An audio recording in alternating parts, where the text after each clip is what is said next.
자, 안녕하세요. 이번 영상에서는 난괴법의 예제와 교호작용에 대해서 한번 다뤄보도록 하겠습니다. 자, 난괴법이란 것은 지난 영상에서 설명드렸습니다만 어떤 것이었죠? 랜더마이즈드 컴플리트 블록 디자인이라고 말씀드렸습니다. 즉, 난괴법 블록의 개념이 등장을 해요. 실험 간의 오차를 줄이기 위한 실험 단위 간의 오차를 줄이기 위해 블록이라는 걸 설정을 하고요. 그리고 각 블록마다 각 처리의 건수를 모두 하나씩 할당한 경우가 되겠습니다. 예를 들면 처리가 3개가 있다라고 하면 각 블록마다 각 처리를 3개씩 할당하는데 그 블록 내에서 처리의 순서는 랜덤하게 배정을 하게 되는 것이 난괴법의 기본 개념이 되었습니다. 자, 난괴법의 분산 분석표 설정법은 지난 영상을 참고해 주시고요. 이번 영상에서는 어떻게 그것을 활용하는지 그리고 교호작용이라는 것이 등장하는데 그것이 어떠한 개념인지 말씀드리도록 하겠습니다.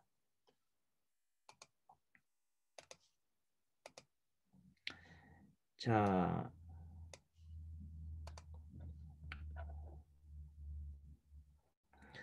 예제를 한번 살펴보도록 하겠습니다. 자, 네 대의 서로 다른 기계가 있다고 가정하도록 하겠습니다. 자, 요 기계가 있고요. 자, 어느 제품의 조립 기계로 네 대의 기계를 지금 활용하고 있는데 6명의 작업자를 투입을 하기로 결정했다고 합니다. 자, 기계들은 말이죠. 각 작업자마다 랜덤한 순서로 할당이 되어 있는 상태입니다. 자, 기계 조작은 어느 정도 숙련도가 요구가 돼요. 그래서 작업자별로 어느 정도 시간의 차이가 있다, 속도의 차이가 있다라고 기대되고 있습니다. 자, 주어진 제품을 조립하는 데 소요된 시간이 아래의 표와 같이 나타나 있고요. 자, 기계의 평균 작업 속도가 같다는 가설에 대해 유의 수준 5%로 검정하는 문제가 되겠습니다. 자, 여러분들 이런 문제를 보실 때 여기서 블록에 해당되는 것과 처리에 해당되는 것이 무엇인지를 살펴볼 필요가 있습니다.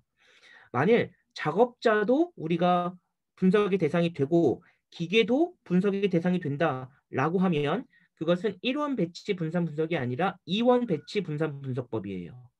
우리가 대상으로 하는 인자가 2개가 되는 것입니다. 그것은 산업공학과에서 실험계획법 시간에 자세하게 학습할 기회가 있을 겁니다. 자, 우리는 관심 대상의 인자는 1개죠. 맞습니까? 자, 무엇에 대한 차이를 보고 싶냐면 서로 다른 기계니까 이 기계에 대해서 우리는 속도가 차이가 있는지를 보고 싶은 거예요. 바로 기계가 처리가 되는 것입니다. 반면에 작업자마다 기기의 숙련도가 다를 수 있겠죠. 그러니까 1번 작업자가 능숙해요. 예를 들면 6번 작업자가 초심자입니다. 그렇지만 기계의 성능을 볼 때는 능숙한 사람이 다루든 초심자가 다루든 기계 자체가 차이가 있다면 속도가 다르게 나타나겠죠. 따라서 작업자는 우리가 큰 고려 대상이 아니에요. 이것을 블록으로 간주하겠다는 겁니다. 그래서 이 문제에서도 지금 뭐라고 쓰고 있습니까? 기계의 평균 작업 속도가 같다는 가설을 하라 이것이죠. 그 말을 달리 보자면 기계의 평균 작업 속도가 같은지 다른지 알고 싶다 이겁니다. 우리가 파악하고자 하는 대상을 어디에 둔다? 트리트먼트, 처리에 둔다 하는 것입니다. 그래서 이런 문제를 볼 때 어느 것이 처리고 어느 것이 블록인지를 이 난괴법에서는 잘 구분을 하셔야 되겠습니다. 자, 그러면 어떻게 이루어질까요? 우선 귀무가설은 각각의 기계에 의한 효과는 없다라고 두기 때문에 전체 평균에서 기계별 추가되는 알파 값을 모두 0이라고 가정을 하겠습니다. 자, 이렇게 해서 제곱합 공식과 자유도를 이용해서 분산 분석표를 구할 수 있는데 이것은 우리가 1원 배치 분산 분석법에서 구했던 방식과 동일하게 구하시면 되겠죠. 이미 앞의 설명에서 어떻게 산출하는지는 말씀드린 바 있습니다. 그래서 기계에 대한 제곱합 SSA를 구하고요. 이게 SSA가 되겠죠. 블록에 대한 제곱합 SSB, 오차에 대한 제곱합 SSE를 구합니다. 자, 이 SSE는 따로 구할 필요 없이 전체 SST를 구한 다음에 SSA와 SSB를 빼고 나면 우리는 SSE를 구할 수 있을 것입니다. 자유도는 말이죠. 쉬워요. 항상 처리수 마이너스 1이죠. K-1, 블록수 마이너스 1입니다. 자, 4대의 기계니까 4 빼기 1, 6명의 작업자니까 6 빼기 1 하게 되겠고요. 6, 4, 24 총 24개의 케이스가 있겠죠. 왜 그러냐면 이게 난괴법이라는 것을 항상 염두에 두세요.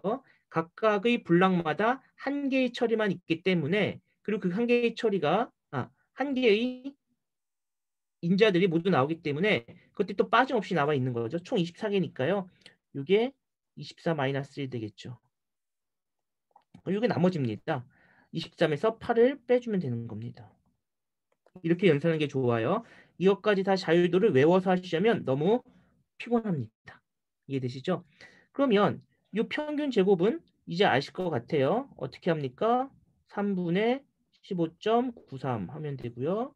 요거는 5분의 42.09 여기는 15분의 23.84 각각의 제곱합을 각각의 자유도로 나누어 주면 되겠습니다. 그렇다면 우리 이 F값은 어떻게 구하죠? 항상 ms2분의 처리에 대한 것이니까요. MSA로 가져오면 됩니다. 이것을 연산해 보면 당연히 1.59분의 5.31이 되겠고 그 결과 3.34가 나타나게 되겠습니다. 자, 이 다음부터는 F 분포표의 해석에 관한 문제로 바뀐 것입니다. 자, F 값이 나와 있고요. 이걸 가지고 P-밸류를 구해봤더니 0.048이네요.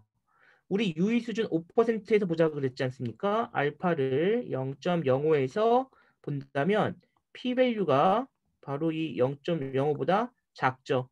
따라서 유의하다. 유의하다라는 것은 귀무가설이 기계에 대한 효과가 없다라는 것인데 이것을 기약한 거죠. 알파가 0이 아닙니다. 그 얘기는 기계들의 속도가 동일하지 않다고 결론 내릴 수 있겠습니다. 자, 여러분들 간단한 예제인데요. 다 푸실 수 있어야 되겠고요. 자, 요건 이제 실험계획법 시간에 학습을 하시겠습니다만 만약 이원 배치 문제다. 우리가 작업자건 기계건 둘 다 분석의 대상이 된다라고 하면 의외로 쉬워요. 이거는 뭐겠습니까? ms2분의 msb를 하면 되겠죠. 그죠? 1.59분의 8.42입니다. 이렇게 해서 연산을 해서 p-밸류를 구해 볼 수도 있습니다. 만약 이것도 기각을 한다면 물론 여기 지금 자유도 때문에 제가 정확하게 기각을 할 수 있다 없다를 말씀드릴 수 없습니다만 기각을 한다면 작업자들의 편차도 있다. 그러니까 이 공장은 기계들에도 작업 속도 차이가 있고요. 작업자 간에도 작업 속도 차이가 있다. 이렇게 결론을 낼 수 있겠죠. 그러니까 블록에 대해서도 얼마든지 가설 검증을 할 수 있지만 난괴법에서만큼은 우리 관심 대상이 뭐다? 기계주 이거 하나예요. 이것만을 보겠다. 나머지 다 관심 없다. 우리 눈에는 지금 인자만 보이는데 그 인자는 요거 하나다라는 것이죠. 나머지 것들은 관심 밖이다. 이렇게 이해하시면 될 것 같습니다. 중요한 예제가 되겠고요.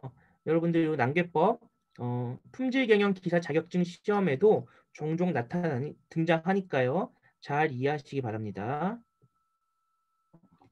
자, 난괴법 하면 빠질 수 없는 것이 블록이었죠. 블록의 역할이 컸습니다. 그러면 우리 그 블록의 역할에 대해서 제가 간단하게 한번 말씀드려 보겠습니다.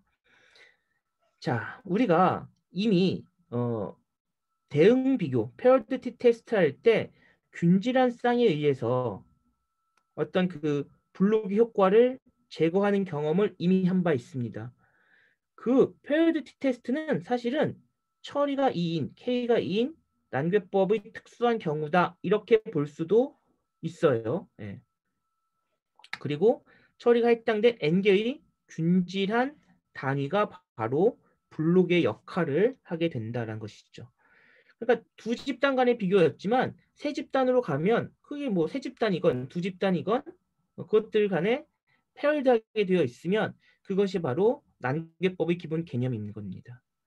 자, 근데 여기서 중요한 게 있어요. 실험 단위 사이에 이질성이 있을 때 작은 균질한 블록을 사용함으로써 실험 오차를 줄이는 게 늘 유리한 것은 아니다라는 거예요. 물론 유리합니다. 왜 그러냐면 처리에 대한 효과가 있고 오차에 대한 효과가 있는데 거기에 이 처리에 대한 오차에 대한 효과를 뭐가 좀 잡아먹죠? 뭐가 잡아먹어요? 블록이 잡아먹겠죠. 예, 블록이. 블록 간에 오차가 있는데 그것이 만약에 블록을 안 잡았다라고 했으면 어땠을까요? SS2의 그 오차 제곱합이 다 몰빵돼 있었을 거예요. 처리에 대한 게 일부 있고요. 근데 이제 블록으로 나눠 가니까 당연히 오차 제곱합이 줄어들기 때문에 실험 오차가 준다고 생각을 하죠. 그렇죠? 이렇게 오차 분산이 줄이고 나면 처리 평균 간의 차이를 쉽게 검출할 수 있습니다. 쉽게 검출할 수 있다는 다른 표현을 민감도, 검정의 민감도를 증가시켰다 이겁니다. 그러니까 약간의 차이만 있으면 처리에서 트리트먼트에서 약간의 차이만 있으면 차이가 있다 또는 없으면 없다라고 검정을 잘할 수 있다는 표현입니다. 자, 이게 바로 블록의 역할이었어요. 그렇죠? 자, 처리 평균 간의 어떤 차이에 대한 검정력은 오차 분산이 감소함에 따라 증가하나 검정력은 또한 이 분산이 추정될 때 사용된 자유도에 의해 영향을 받고 블록화를 하면 자유도도 줄어든다. 자, 이게 무슨 말씀이냐? 자, SSE 자체는 줄어드는 게 맞아요. 자, 블록을 도입하면 SSE가 줄어드는 것은 자명합니다, 여러분. 자,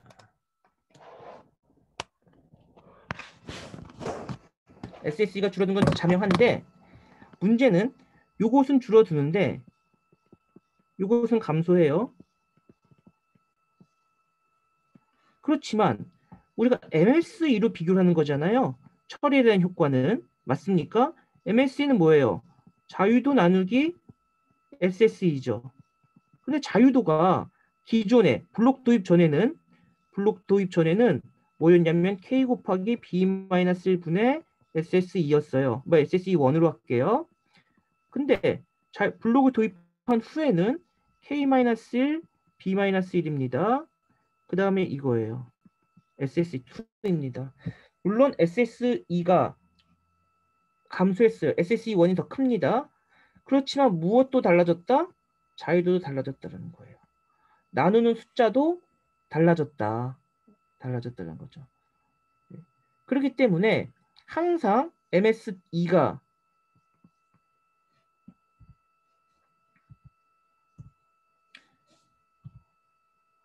항상 MSE2가 MSE1보다 작다라고 말할 수는 없다라는 것입니다. 이게 항상 작아진다라고 말할 수는 이게 항상 유지되는 것은 아니다라는 것입니다. 이해되셨습니까? 자, 이 부분에 대해서 여러분들이 잘 이해하셔야 되겠습니다. 근데 어쨌든 우리가 분산을 크게 하건 작게 하건 오차 분산을 크게 하건 작게 하건 그것 자체가 목적은 아니고요. 어찌 보면 블록 자체의 그 필요성이 있는지 없는지를 따져보는 것이 더 중요한 요소가 아닐까 이렇게 생각이 듭니다. 자, 블록과 처리 간의 교호 작용에 대해서 살펴보도록 하겠습니다.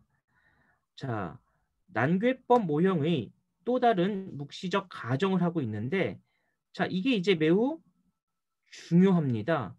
자, 좀 이 표현이 어려운데요. 처리 효과와 블록 효과가 서로 가산적이다. 자, 가산적이라는 표현은 무엇일까요? 가산적이다. 더하는 관계에 있다. 합의 관계에 있다라는 것이고요. 곱의 관계에 있거나 그렇지 않습니다. 그래서 말이죠. 모든 i와 i 다시 j와 j 다시에 대해서 본다면 이게 의미가 뭐죠? ij-ij 다시. 요거는 바로 블록에 대한 편차를 보겠다는 거고요. 이것은 i 다시죠. 네. 그러니까 처리가 1이건 2건 처리에 따라 블록의 효과는 항상 일정하다 이겁니다. 이해되시죠? 여기는 반대죠. 이제는 처리에 대한 효과는 항상 일정하다라는 겁니다. 그래서 우리가 블록 JJ 간의 모평균 간의 차이가 모든 처리에 대해서 같다는 거예요. 그러니까 블록 1과 블록 2, 블록 2와 블록 3 간의 편차는 항상 일정하다 이렇게 볼 수 있는 겁니다. 잘 이해 안 되시나요? 자, 예를 들면 한국 타이어와 금호 타이어의 마모량을 보고 싶어요. 자, 요게 레이고요. 요게 아반떼고요. 요게 소나타예요. 금호 타이어, 한국 타이어, 금호 타이어, 한국 타이어가 있습니다. 근데 이 차이가 마이너스 1만큼 있으면 한국 빼기 금호가 여기도 마이너스 1만큼 여기도 마이너스 1만큼 있다. 이렇게 말씀을 드릴 수 있겠습니다. 자, 이해되십니까? 이게 바로 가산적이다 하는 거예요. 반면에 같은 처리다라고 했을 때 자, 블록이 있죠? 이것 간의 블록 간의 처리도 동일한 방식으로 말씀드릴 수 있겠다는 거예요. 그래서 처리 i와 i-의 모평균 차이는 모든 블록에 대해 같다. 그러니까 한국 타이어, 금호 타이어가 일씩 차이가 나면 모든 블록에 대해서도 동일하게 나타난다 하는 겁니다. 자, 다음 그림을 보면 다음 슬라이드의 그림을 보면 처리 효과와 블록 효과가 가산적 평균 반응값을 예시한다 그랬습니다. 반면 그 옆에 그림은 교호작용이 있다라는 것을 보여주고 있는데요. 자, 여기 한번 살펴보겠습니다. 자, 이 그림은요. 교호작용이 존재하는 겁니다.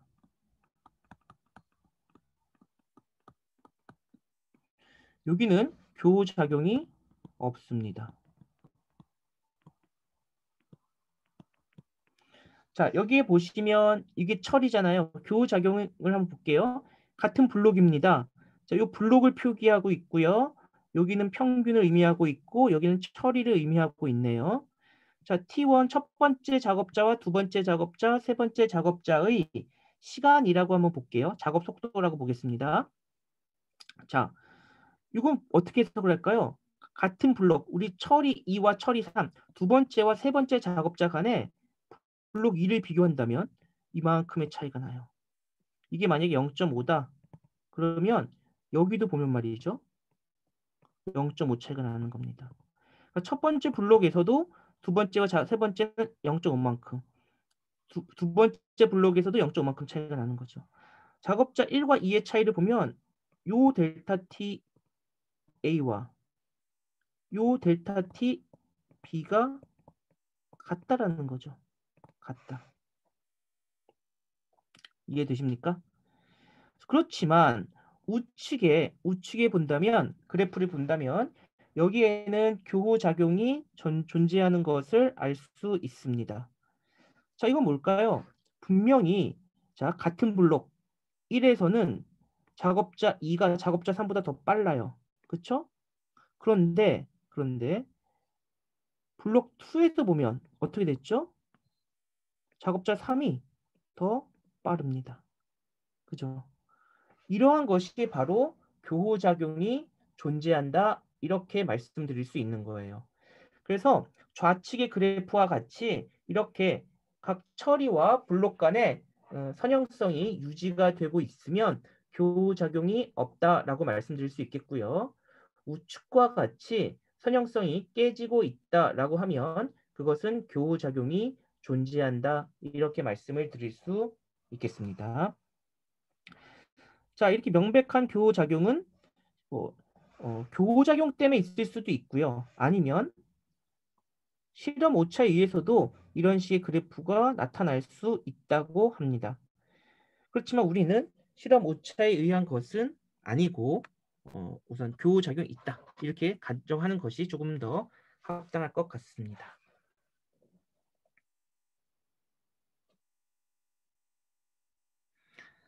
자, 다음은 이제 교호작용 조금 더 수리적 모델로 설명을 이어가도록 하겠습니다. 자, 만약 총 자료 변동이 부분적으로 교호작용에 의한 것이라면 이 변동 요인은 오차 제곱의 일부분으로 남아서 어떻게 될까요?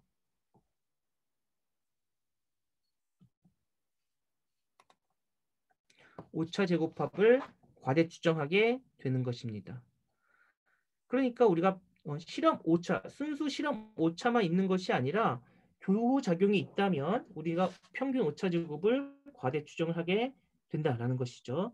자, 그러면 앞에서는 지금까지 주효과, 즉 인자와 블록에 대한 효과만을 설명드렸는데 이제 무엇이 등장하냐?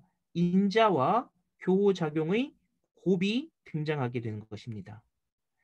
자, 그래서 우리 i번째 처리와 j번째 블록의 교호작용은 그것의 곱으로 표기할 수 있습니다.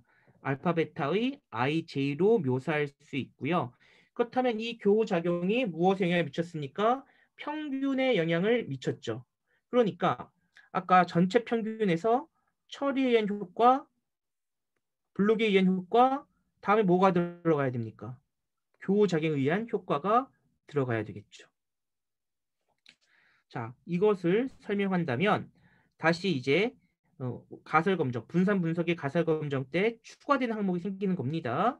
자, 그래서 우리가 i가 1부터 k까지 베타 ij, j가 1부터 b까지 베타 i j의 알파 베타 j의 ij의 합은 0이다. 합이 0이라는 것은 교호작용이 없다라는 것을 가정하겠다라는 것이죠. 자, 그래서 그때 SS2를 본다면 이 SS2의 1을 자유도로 나누었으니까 여기 MS2에 해당이 되겠죠. 시그마 제곱 플러스 유항이 들어가요. 유항이. 이것이 이제 교호작용이 있을 때 우리가 과대 추정을 하게 되는 추가되는 편의 추정값이다. 이렇게 말씀을 드릴 수 있겠습니다. 조금 어려운 개념이죠. 네. 자, 그래서 이런 것이 있구나 정도까지만 조금 설명을 드리고요. 아마 요 교호작용에 대해서는 산업경영공학과에선 실험계획법 시간에 자세하게 배울 기회가 있을 겁니다. 공학통계2에서는 이 정도 설명을 드리도록 할게요. 자, 다음은 그래프를 이용한 방법과 기타 진단법에 대해서 한번 살펴보겠습니다. 자, 여러분들 우리 회귀분석 때 한번 공부하셨던 거 생각을 떠올려 보면 회귀 분석에서도 무엇이 있었죠? 어떤 잔차 분석을 했었습니다. 그죠? 회귀 분석의 등분산 가정이 성립되는지 분석했던 기억이 있으실 겁니다. 자, 여기에도요. 분산 분석에서도 마찬가지예요. 자, 우리 앞전에 영상에서 뭘 다뤘습니까? 등분산 검정에 대해서 학습을 했었죠. 무슨 듀넷 검정이다, 코크란 검정이다, 바틀렛 검정이다. 그죠? 분산 분석의 기본 가정은 분산이 각 집단 간의 분산이 동일하다라는 거예요. 네, 동일하다는 겁니다. 그래서 예를 들어 보면 이런 것이죠. 처리 평균 주위로 실제 관측값을 산점도로 그려보면 분석차는 자, 표본 간의 변동과 표본 내의 변동이 있어요. 표본 내의 변동 요 변동이죠. 표본 간의 변동은 이 변동입니다. 이게 표본 간의 변동이죠. 그죠? 우리 표본 내의 변동은 작기를 바라고요. 표본 간의 변동은 크기를 바래요. 그렇다면 처리에 의한 효과가 있다라고 말씀을 드릴 수 있는 것이죠. 어쨌든 우리는 이 그림을 보면서 느낄 수 있는 것이 있습니다. 골재4가 다른 것들보다 현저하게 흡수율이 낮은 것은 확실해 보여요. 그죠? 그리고 확실한 건 1, 2는 좀 비슷하고요. 3, 5도 좀 비슷하게 나타나는 것을 알 수가 있습니다.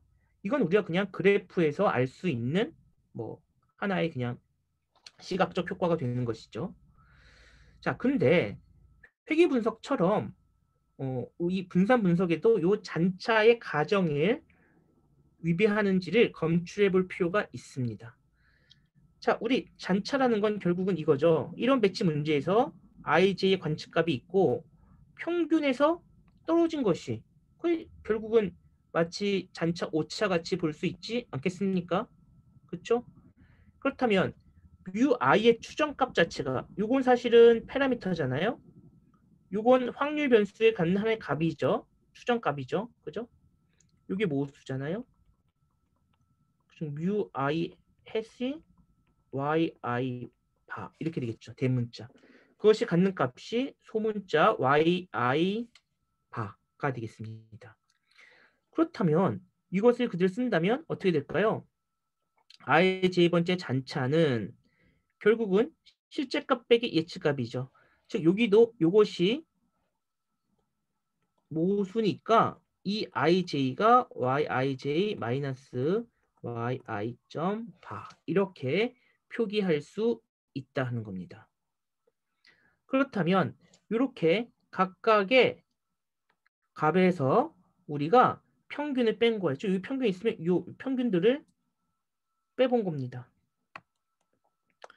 보면 y1이 가장 편차 크죠? y2 좀 작고요. y3, y2가 제일 작고 y1 제일 큰 거 알 수 있습니다. 그거 가지고 실제 빼보니까 0을 중심으로 잔차가 나올 텐데 1이 굉장히 크고요. 2는 좀 작고요. 3, 4, 5 이런 식으로 분포하는 것을 알 수 있습니다. 즉 골재 1을 제외하고는 철인의 분산이 비교적 균질해 보인다라는 것이고 골재 1은 좀 분산이 다른 것에 비해 크다는 것을 알 수 있겠습니다. 자, 그렇다면 사실은 이것을 갖고 바로 분산 분석을 한다면 그것은 적합하지 않을 수 있다는 것이에요. 자, 그래서 이제 난괴법의 잔차 한번 살펴보겠습니다. 자, 분석자가 이상적인 그림을 보고 안심할 수 있거나 어려운 점을 파악할 수 있는 배치법인데요. 자, 난괴법 모형 요건 이미 우리 학습한 바 있습니다. 그 다음에 귀무것을 참을 때 처리에 대한 효과도 없고 블록에 대한 효과도 없다라고 가정해 볼 수 있겠죠. 자, 지금부터 중요한데요. 요 알파 i라는 것은 i번째 처리가 전체 평균에 미치는 영향이에요. 따라서 뮤 i 점 마이너스 뮤입니다. 자, 이건 둘 다 모수예요. 파라미터입니다. 제가 항상 모수는 누가 알아요? 우리가 알고 있는 게 아니고 신만이 알고 있다. 하나님 부처님만 알고 있는 겁니다. 자, 블록에 대한 것은 베타 i로 가겠고요. 베타 j로 가겠고요. 여기서 뮤.j 마이너스 뮤 이렇게 표기할 수 있겠죠. 자, 바로 뮤의 추정값이 전체 평균이니까 y 바 점점이 되겠고 트리트먼트의 추정값은 yi 점 바 블록의 추정값은 y 점 j 바로 가져간다예요. 즉 달리 본다면 자, 뮤 i 점이 바로 y i 점 이렇게 가져가고요. 뮤 점 j가 y 점 j 바 이렇게 묘사할 수 있다는 겁니다. 그렇다면 우리가 yij의 추정값은 자, 뮤햇, 알파햇, 베타 j 이렇게 표기할 수 있는데 바로 요 뮤햇에 해당되는 것이 뭡니까? 뮤햇에 해당되는 것이 y 점점이 되겠죠. 점점 바가 되겠습니다. 그죠? 자, 그러니까 요거를 조금 다시 한번 묘사한다면요. 자, 이게 뭐예요? 이렇게 이걸 다시 쓰면 y 점점 바 이렇게 되겠죠? 플러스 요 알파 i 햇은 어떻게 해요? 이게 바로 알파 i 햇 이렇게 되는 거 아니겠습니까? 이렇게 되죠. 그러니까 요 알파 i에 해당되는 것이 y i 점 바 마이너스 y 점점이 되겠고요. 그다음 베타 j에 해당되는 것은 어떻게 될까요? 바로 y 점 j 바 마이너스 y 점점 이렇게 된다는 얘기입니다. 그럼 요거 이렇게 소거 되겠고요. 남는 것만 기지한다면 y i 점 플러스 y j 점 j 마이너스 y 닷닷 이렇게 되는 겁니다. 자, 이러한 유도 과정 이해되시죠? 이게 바로 예측 ij의 예측값을 이렇게 구해볼 수 있겠다는 겁니다.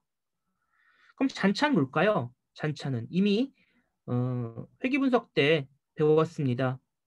실제값 마이너스 예측값이죠. 실제값에서 예측값을 빼준 것입니다. 실제값에는 우리가 발이나 이런 햇을 넣지 않죠. 자, 그렇다면 오차제곱할 뭐예요? 바로 이것의 편차제곱의 합이 되겠죠.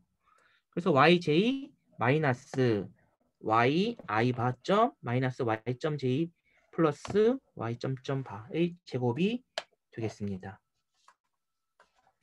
자, 그렇게 어렵지 않죠, 여러분. 자, 그래서 각 처리와 블록별로 잔차를 따로 그려서 시각적 분석을 수행해 본다면 등분산 과정이 맞다면 변동 자체가 대체로 유사해야 되겠죠. 만일